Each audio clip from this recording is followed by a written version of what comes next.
हाँ, रिफ़त है हमारे साथ पिंडी से। अस्सलाम वालेकुम रिफ़त।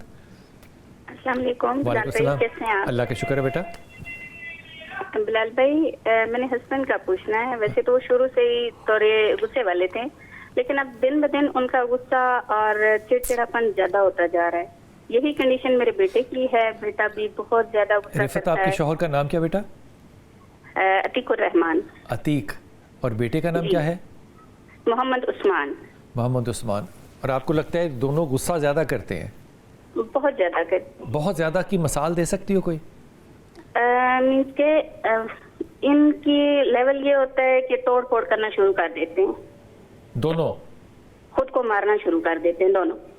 दोनों? जी दोनों। बेटे की क्या उम्र है? 19 ईयर्स। Oh my God. और ये कब से बच्चा अपने आप को मारता है? बेटे को तकरीबन 2 से 3 साल हुए हैं। अपने आप को ये खुद ही मारता है? काटता भी है? काटता भी है। पहले नहीं काटता था। काटते से काटता मतलब भी ब्लेड है। या छुरी से? ब्लेड और छुरी से बहुत दफा उसने कोशिश की है, लेकिन वो खुद को बाइट करता है। खुद को हाथों को बाइट करता करता है। है। और शौहर भी यही करते हैं?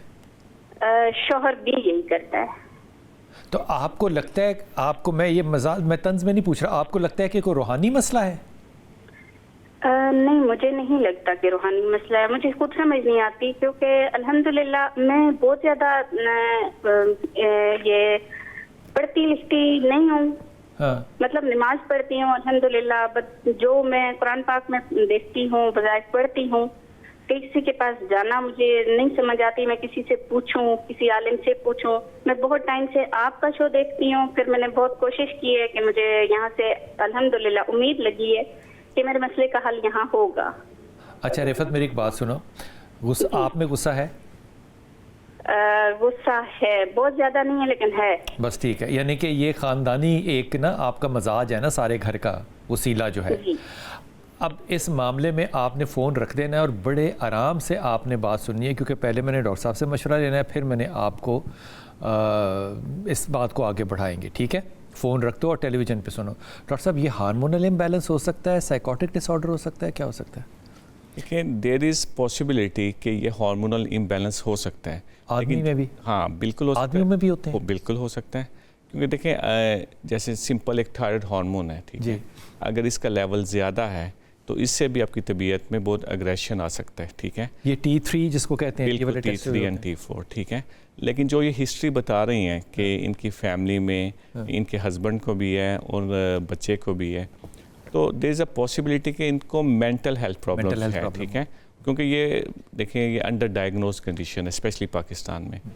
तो इसके लिए इनकी प्रॉपर असेसमेंट होनी चाहिए। बिल्कुल। मेरी प्यारी बहन, मैं बड़े अदब से आपसे अर्ज़ कर रहा हूँ कि ये जो आपने 2 सिम्टम, मैंने ये जान के पूछा था कि वो काटता तो नहीं अपने आप को, क्योंकि ये जो काटने वाला मसला होता है ना, ये टिपिकल जैसे कहना ये रेड बुक में लिखा होता है, ये साइकोटिक डिसऑर्डर है।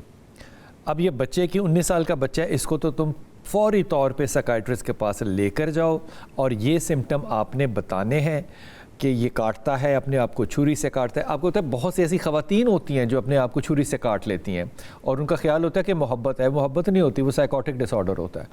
सो ये डायग्नोज्ड चीज़ें हैं, इसलिए रिस्क ना लेना दम कराने का या किसी इसी किस्म का मत ये करना। आदमियों में भी हार्मोनल प्रॉब्लम होते हैं, अगर वो ना माने। आमतौर पे इस तरह के पेशेंट जो होते हैं ना डॉक्टर साहब, डॉक्टर के पास जाना ही नहीं समझते। बिल्कुल सही। वो जाना ही नहीं चाह रहे होते। I can understand that. इसलिए मेरा ये बहुत ज़्यादा तजर्बा है इस मामले में कि आप जब वो अपने उन सिम्टम्स में हो ना, तो उनकी वीडियो बना लो और लिख लो कि क्या क्या सिम्टम्स हैं, और वो साइकाइट्रिस्ट को दिखाओगे तो ये इतने टिपिकल केसेस हैं कि वो साइकाइट्रिस्ट आपको सजेस्ट कर देगा कि आप इसको कैसे हैंडल करें या कैसे मेडिसिन दें।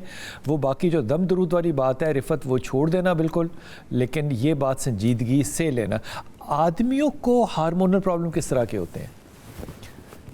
जो फीमेल्स में हार्मोन्स प्रॉब्लम होते हैं वो आदमियों में भी हो सकते हैं, ठीक है? मैं आपको बताता हूँ। बिल्कुल ऐसे ही है। आप देखें आप जो पिट्यूटरी ग्लैंड है, जो कि मैंने ब्रेन में जिक्र किया, उसमें steroid hormone, growth hormone, sex hormones, ये दोनों में हमारे में सेम हार्मोन्स है, फीमेल में भी और मेल में भी, ठीक है?